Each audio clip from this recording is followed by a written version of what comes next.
sekarang kita kembali ketemu di segmen Medical Vlog setelah sekian lama. Nah, di video ini aku mau cerita tentang usus buntu. Di sini posisi aku bukan hanya sebagai seorang dokter yang menjelaskan atau memberikan edukasi tentang usus buntu ini, tapi di sini aku juga memposisikan diri sebagai pasien. Jadi ceritanya tuh aku udah sempet vakum beberapa minggu nggak bikin video baru lagi karena minggu lalu aku sempat dirawat di rumah sakit karena usus buntu. Jadi di sini bakal ngejelasin sekaligus cerita pengalaman aku.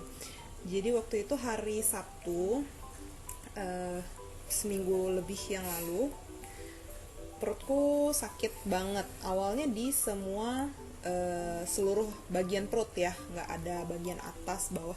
Lebih ke bawah sih, bukan ke bagian atas, tapi di bawahnya itu di semuanya. Atau mungkin bisa dibilang di bagian tengah deh gitu, jadi kayak nggak terfokus di sebelah kanan. Dan ini emang gejalanya, jadi aku sambil cerita tentang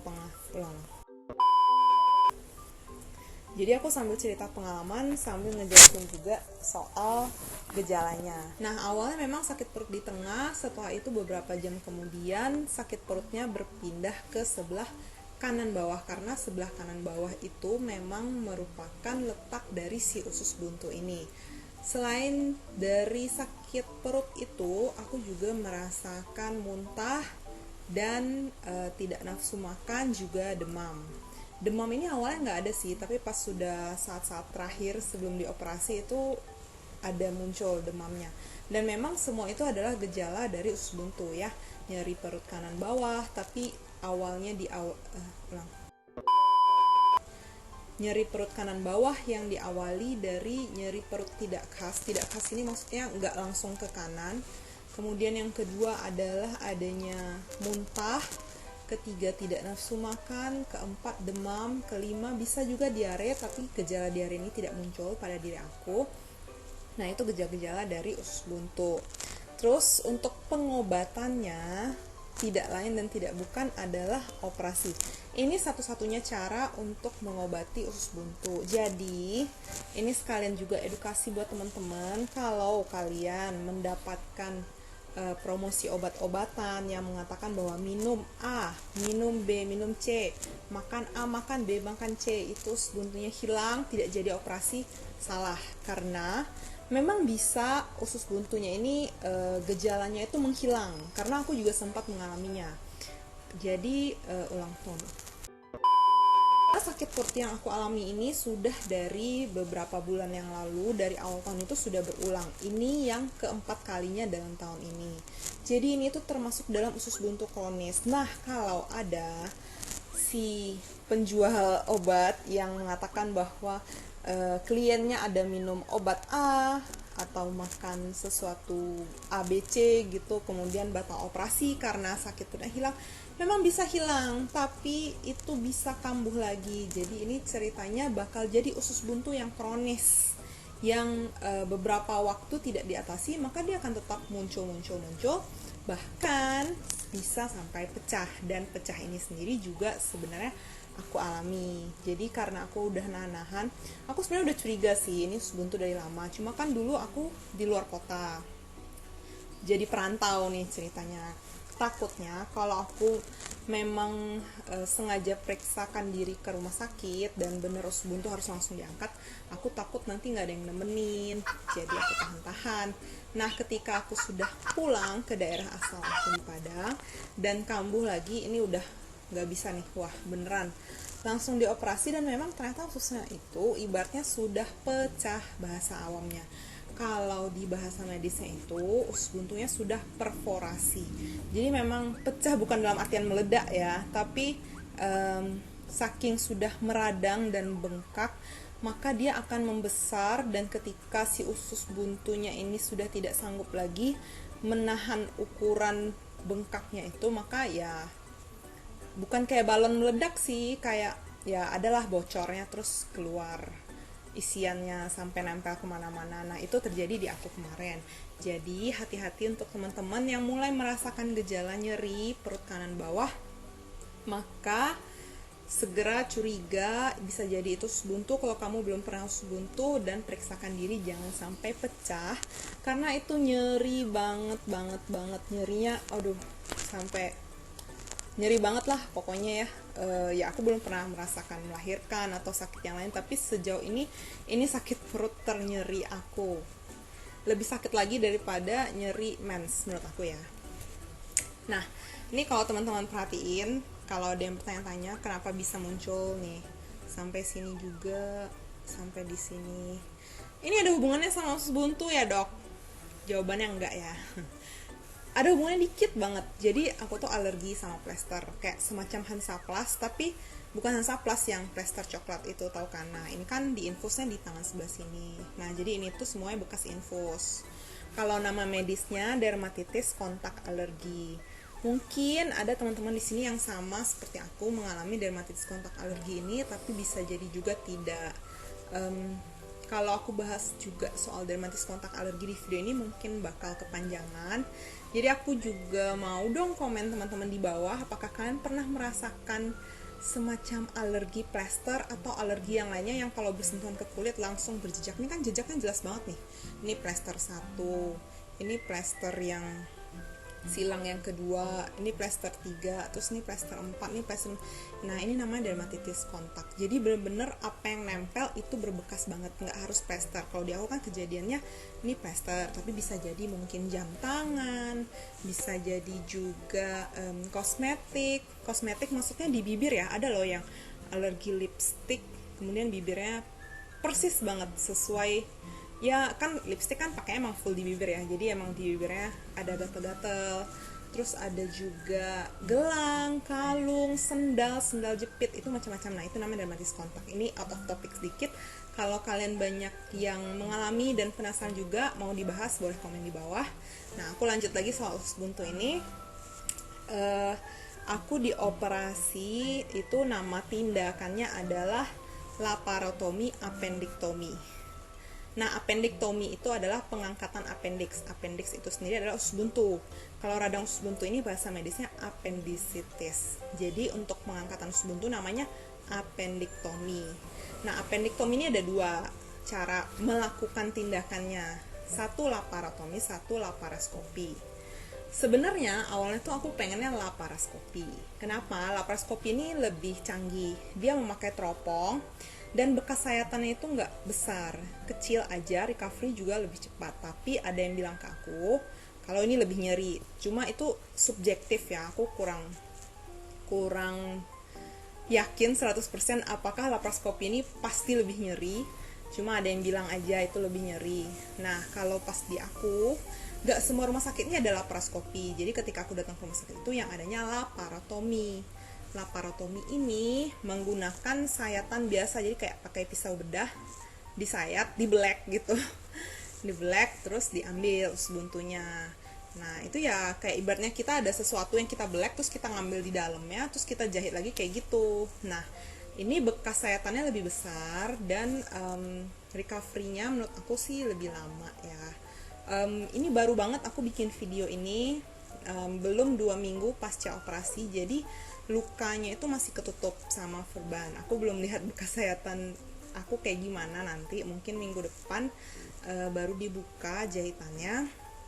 Tapi kalau dari ukuran perban, ukuran kasanya itu ya mungkin sekitar 3-4 cm sayatannya. Ya mau gimana lagi, soalnya di rumah sakit itu nggak ada laparoskopinya, karena nggak semua spesialis bedah itu bisa laparoskopi. Harus bedah digestif, yaitu bedah yang memang khusus untuk bagian pencernaan. Nah dia yang ada ibaratnya tuh kompetensi, wewenang untuk melakukan laparoskopi appendiktomi ini. Sementara di rumah sakit yang aku pergi itu yang adanya spesialis bedah umum. Nah kalau bedah umum itu kompetensinya laparotomi tadi. Nah paham ya perbedaannya ya.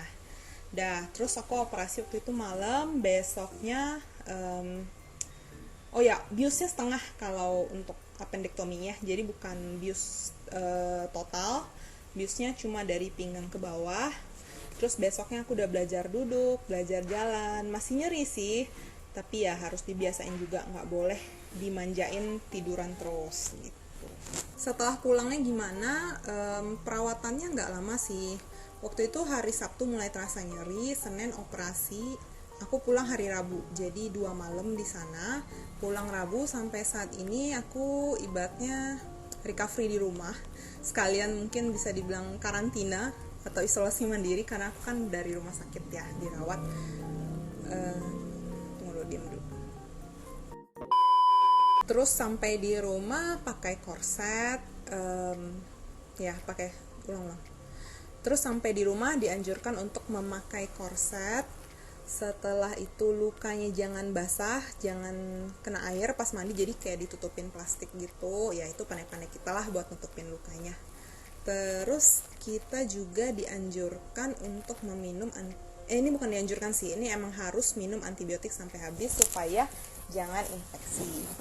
Oh ya, ada dikasih obat anti nyeri juga, cuma ini tidak wajib dihabiskan, ini kapan perlu aja. Jadi teman-teman nanti kalau misalnya ada operasi usus buntu, boleh tanya ke perawatnya atau dokternya atau petugas farmasinya, ini obatnya apa, yang mana fungsinya yang mana gitu. Jadi kalau antibiotik memang harus dihabiskan, nggak boleh bolong. Kalau obat anti nyeri biasanya sih kapan perlu aja. Terus apa lagi ya? Untuk lokasi sayatannya itu otomatis di sebelah kanan bawah ya, karena kan memang letak usus buntunya di situ. Nah, sekarang kita lanjut ke pertanyaan-pertanyaan orang awam. Banyak banget yang nanya, kok bisa dokter sakit juga?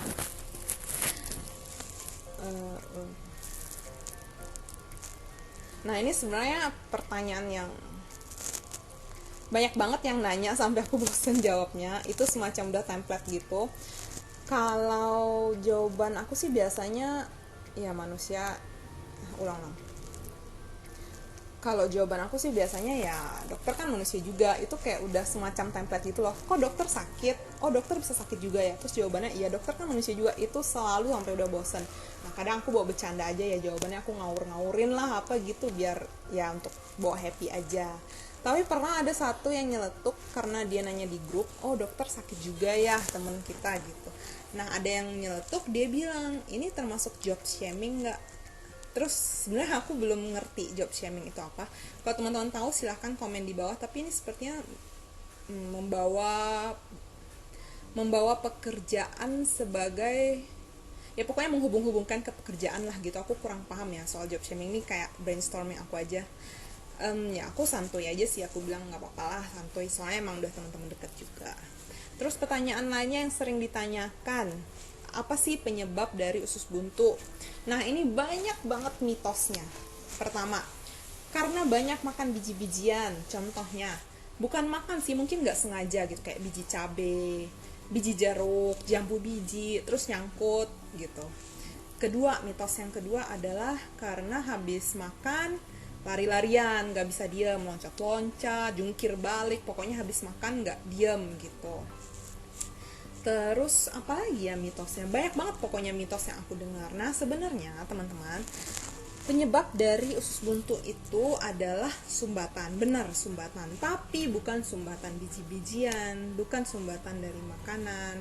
Nah ini sumbatan itu berasal dari namanya fekalit. Fekalit itu adalah cikal bakal dari yang akan menjadi feses. Feses tahu dong. Nah ini ibaratnya kalau bahasa Inggris tuh pop rock. Jadi kayak batu-batu atau pecahan-pecahan kecil dari cikal bakal feses ini. Nah itu tuh nyangkut di sana. Tapi bukan hanya itu saja, bisa jadi karena faktor imun juga. Kalau ada tumor juga bisa menyebabkan sumbatan. Jadi sebenarnya banyak faktor, tapi itu yang paling sering, dan itu dari dalam diri sendiri. Maksudnya gini, bukan dari faktor eksternal, bukan karena makanan, karena cuaca, karena pola hidup. Jadi radang usus buntu itu adalah faktor internal. Ibaratnya tuh, kenapa sih kok kamu bisa kena tumor? Kenapa sih kok kamu bisa kena kanker gitu?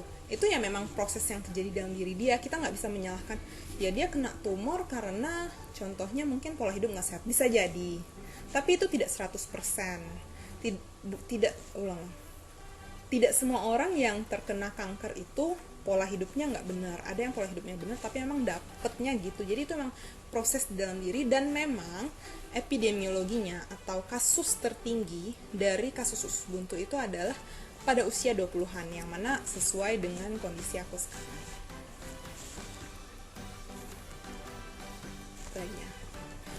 Oh ya, terus komplikasi. kalau ada yang nanya misalnya nggak dioperasi bisa nggak, mungkin takut operasi atau takut ke rumah sakit karena COVID juga. Komplikasinya adalah seperti yang aku bilang tadi, ususnya bisa pecah. Kalau pecah dan masih nggak ditangani juga, itu bakal infeksinya satu perut, bukan hanya usus buntu yang kecil aja. Jadi usus buntu ini sebenarnya kecil teman-teman, paling segini ukuran panjangnya ya. Lebarnya ya lebih kecil malah dari telunjuk aku, mungkin setengah telunjuk aku untuk lebarnya ya, kecil, pokoknya kecil banget. Nah kalau nggak diangkat ketika dia sudah meradang, selain pecah, dia tuh nempel kemana-mana dan satu perut bisa infeksi semua. Itu ujung-ujungnya yang terparah bisa menyebabkan kematian. Jadi jangan dianggap enteng. Terus setelah dioperasi apakah bakal ada efek samping seperti mungkin ususnya jadi pendek, terus ususnya jadi nggak rapi bentuknya ya kan? Kalau kita ngebayangin di TV-TV bentuknya tuh bagus tuh, naik ke atas, ke samping, terus ke bawah gitu kan. Nah ada efeknya nggak? Jadi usus buntu ini sebenarnya sampai saat ini juga belum ditemukan fungsinya apa teman-teman. Dia tuh cuma numpang aja di situ, fungsinya kita masih belum tahu sampai sekarang apa. Jadi kalau diangkat juga nggak apa-apa. Misalnya ada teman-teman yang ngide, aku belum pernah ketemu sih, tapi bisa jadi ada, gue mau angkat lah usus buntu ini, nggak ada gunanya juga daripada nunggu sakit perut, nunggu radang.